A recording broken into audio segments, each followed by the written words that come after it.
Welcome to a World of Good podcast. I'm Nate Tatman. And I'm Andrew Gale. And we are two friends who love Jesus, care about the church, and travel the world to share stories of people who do the same. Our conversations happen in all kinds of places. Like a coffee shop and an airport terminal. Or even the back of a crowded taxi. But no matter where we go, from Argentina to Zimbabwe, we capture stories of the good God is doing around the world. And we hope those stories will do you a world of good.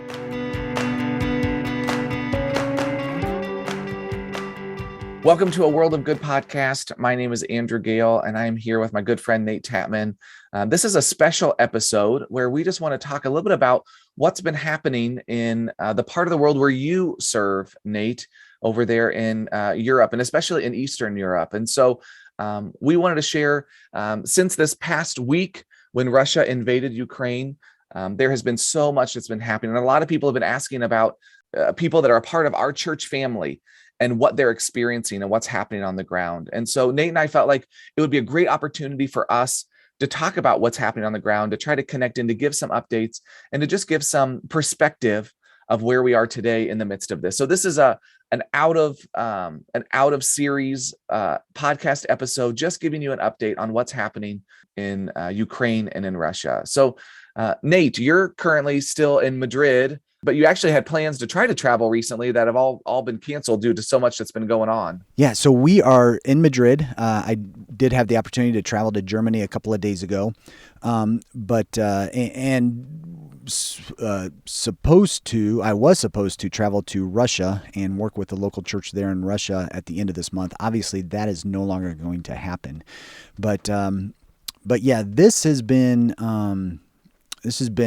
all-consuming for us as we continue to navigate this new life and new role that we're living in. And every time I am stressed and frustrated and just like, man, I just need to turn the news off. I think about our brothers and sisters in Ukraine and what they're facing right now, and just cannot even imagine what it is that they're going through, and the pressure and the stress that they're under.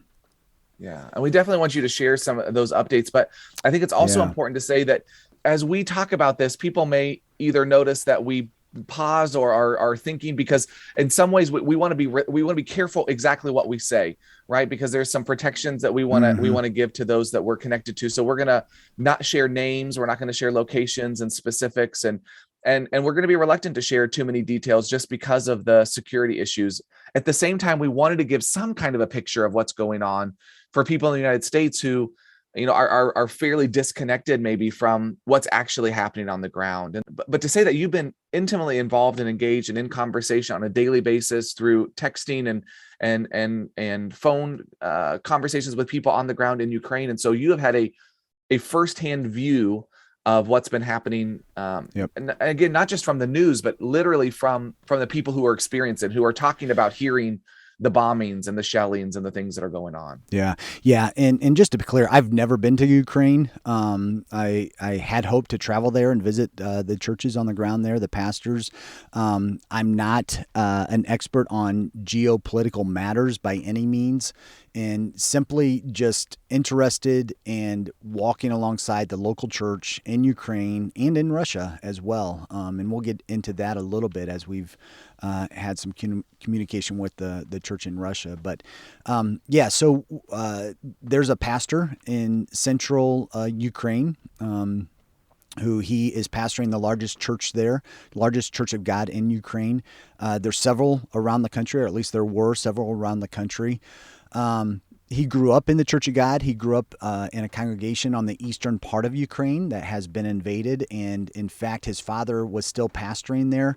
And last week they had to go and help evacuate his family and his father. And I doubt the church is still going on there. I don't think there are any other leaders who are able to take over, but so that's who I've been primarily in communication with.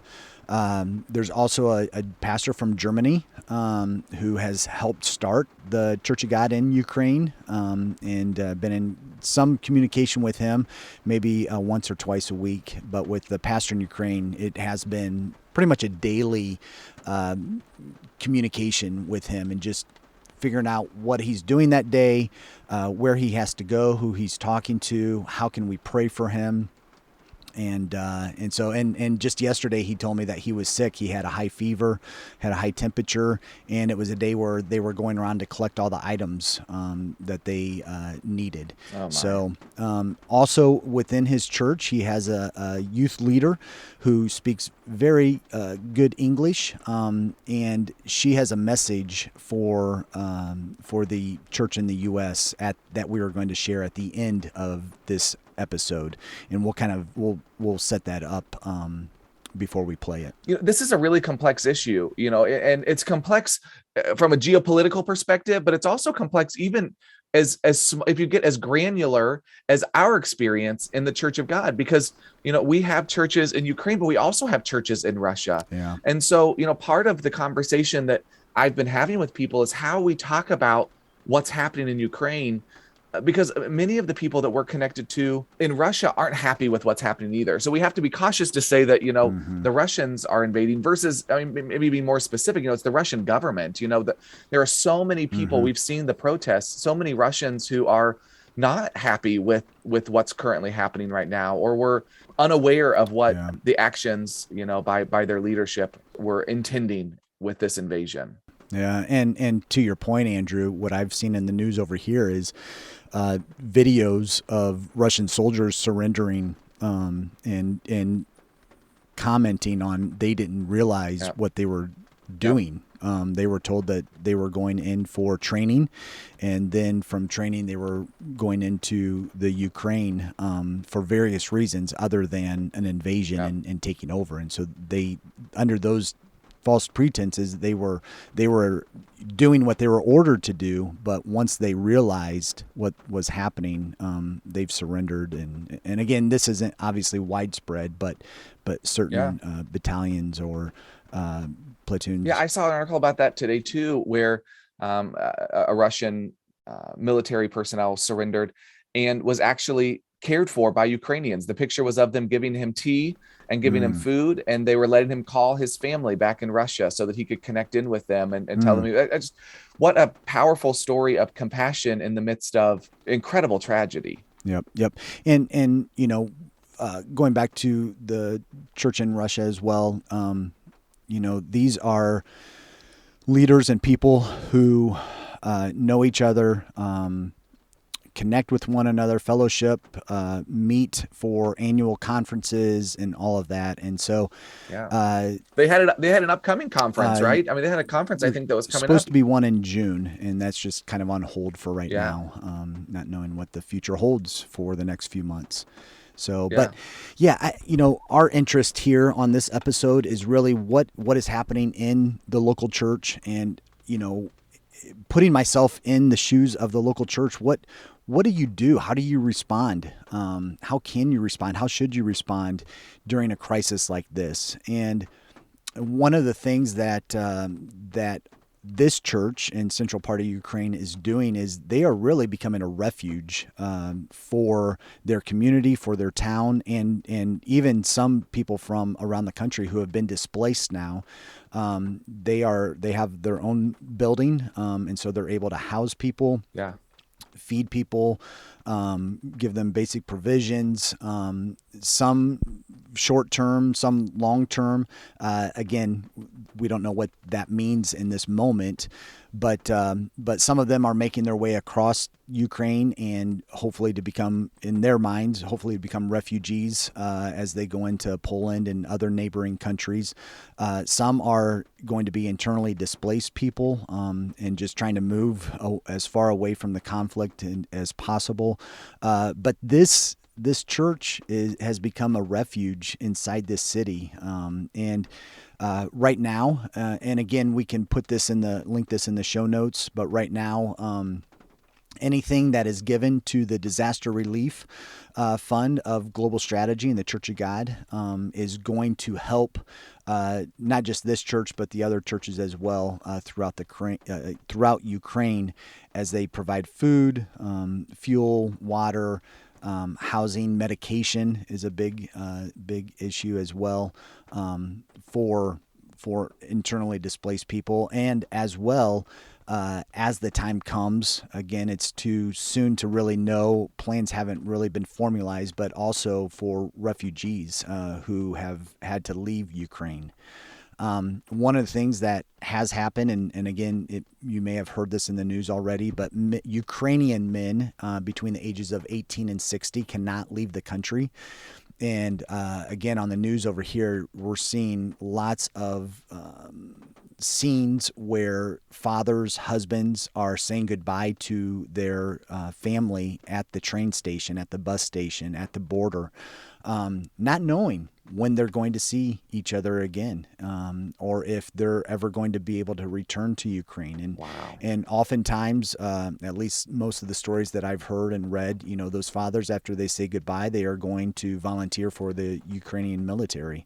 And so it's heartbreaking, it's heart-wrenching, and at the same time, this is not there's not an easy solution, but at the same time, in this complexity that you talked about, the church is being a light in their community, Yeah. and able to provide some housing, and some of the people are volunteering in the local hospital. They're also bringing some of the injured soldiers to this town, and so they are volunteering in the hospitals, and also just trying to see what the needs are. If there are people who haven't been able to leave, if they have needs for these provisions as well. They may not be staying at the church, but out in the community. Wow. And you'll hear on the audio message as well, that there are just some people who are afraid. They're not going anywhere, but they're afraid to be home alone.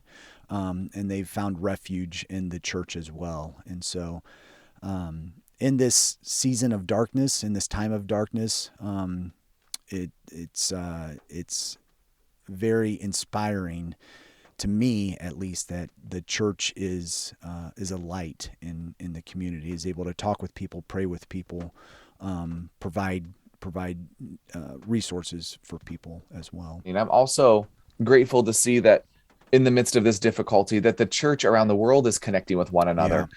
And one of the ways that I see that is how relationships that are built in times of peace, in times of when things are going well, those are the relationships that then become so vital when things go wrong. And so I think about, like, for Global Strategy Church of God Ministries, we sent funds to Ukraine to try to support the church there. And we did that just before the invasion happened. But after the invasion, we weren't able to really get those funds there. And so because we have a close relationship with the Church of God in Germany, because there is already a great synergy with the churches there in Europe, in the Middle East, we were able then to work with Germany to get funds into Ukraine. And so now all of our disaster relief funds are actually going through the German church, and they're able to get it on the ground so that we can make sure our churches are getting food and water and fuel and provisions. And I think that will continue as this refugee crisis that is impending, is possible in the future, as that begins to unfold. I think that, again, because we have this relationships, because we've already, the United States and Global Strategy has already worked with Germany in refugee resettlement when the Syrians were there, we have an opportunity to, again, talk about what does it look like for this region that's connected to support, one of its countries that's experiencing incredible turmoil in this moment. And so, not that that's a good thing to celebrate, but I am grateful that there's able to be collaboration in the midst of these difficult moments. But that happens because we spend the time developing those relationships even before. Absolutely, absolutely, and you brought up the German Church of God, and we continue to collaborate with them, and Yes. and especially through the funding, getting the funds into Ukraine. The Hungarian Church, they have stepped up as well, continue to have close connections with people in Ukraine, as well as with Germany and others, but just that the network of the Church of God here in Europe, where these other churches outside of Ukraine are stepping up and saying, hey, we're willing to host, we're willing to give. How can we help out? There's a young family who, again, the dad had to stay behind in Ukraine, and the mother is traveling with two boys. And so everybody's trying to figure out when and how and where is she. How can we host her? Where can we host her? And so just the support, that's happening within the network of the Church of God. There's That's incredible. a young pastor, a young family in Bulgaria, who the wife is from Ukraine and her family's from Ukraine, and she's lost a cousin through this, and in the eastern part of Ukraine, and hasn't been able to have communication with the family, and so just to be there, in those instances, just to send them messages and send them our love and prayer and support and encouragement along the way. It's heartbreaking to go through this, and it's our mission as Global Strategy is to walk alongside the local church globally, and we're just trying to figure out how to do that in a time like this. How do we walk alongside the local church? Yeah.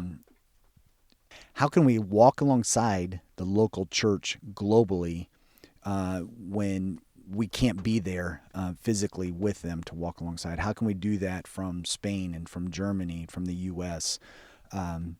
So I do know, because they've communicated over and over again how appreciative they are for our prayers, for our encouragement. When they hear about other churches and other people praying for them, they're so appreciative of it, and love to hear those messages. And so just continue to pray. If you're able to, continue to give funds. Again, this first phase is really just trying to help the church within Ukraine to be a light in their community and in their country. The next phase will probably be for those refugees who have left, and how can we come alongside of them during this time as they redefine what their life looks like in another country, and not knowing if this is a permanent move or a temporary move or what. Before we go on to this audio clip where we get to hear from someone on the ground and share more of those prayer requests that you're alluding to, if somebody wants to get more information, how do they do that? Would they contact you? What's the best way for them to connect in? I think the best way is just to continue to follow Global Strategy on their social media platforms, Facebook and Twitter. Still trying to get Global Strategy to get on Instagram, but that's okay. Maybe some other time that'll happen. And also our team in Europe and Middle East is known as the Three Worlds team. And so our Facebook handle, if you will, is Three Worlds Chog. And you can find us and it's the number 3W Chog. And you can find us on Facebook, Instagram, and Twitter. Trying to not every day are we posting on there, but as much as information is given that we are able to share, especially when it comes to prayer requests and just kind of what's happening within the church there, we'll try to update those as often as we can. And if you go to the Jesus is the Subject disaster relief page, at the very top, you'll see a thing that says Ukraine updates, and any new article that gets written will get posted there. You can click there and get more information there as well. With that, Nate, do you want to set up this audio and tell us what we're hearing and just give us some context for this audio clip? Yeah, so I invited the pastor just to send an audio message to play on this episode, and I just simply asked him 3 questions: what's happening in their city, what is the church doing, and how can we pray for them? And he speaks English, but he's not confident in speaking English. And so he asked his youth leader in the church, actually, who is an English translator. It's one of the things that she does. And so she has given us this audio message.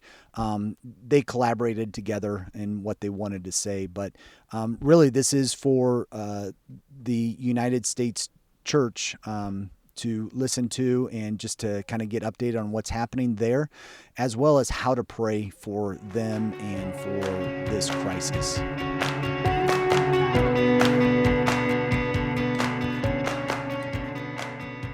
Hello, this is the latest update from our church and from all the people who are a part of it. Now in our hometown, thanks God, everything is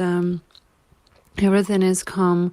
We've only had from 5 to 6 explosions when our planes were defending our city from the drones. Our city hasn't been bombed, and thanks to our brave soldiers who are protecting our borders and our neighbor regions that we have. Our city is like one big massive provision because people are so gathered together and they're collecting things. We are accepting the runners from other cities. We're accepting the injured soldiers. Now they are in our hospitals, and there are going to be more. Our church is accepting the runners and the people who left home, and they're coming to us. And also our church is helping, and our door is open to people who are coming to find protection, and who are afraid to sleep alone and they have no one at their home place. So they can come to someone, they can talk to them, they can help with something and spend time together.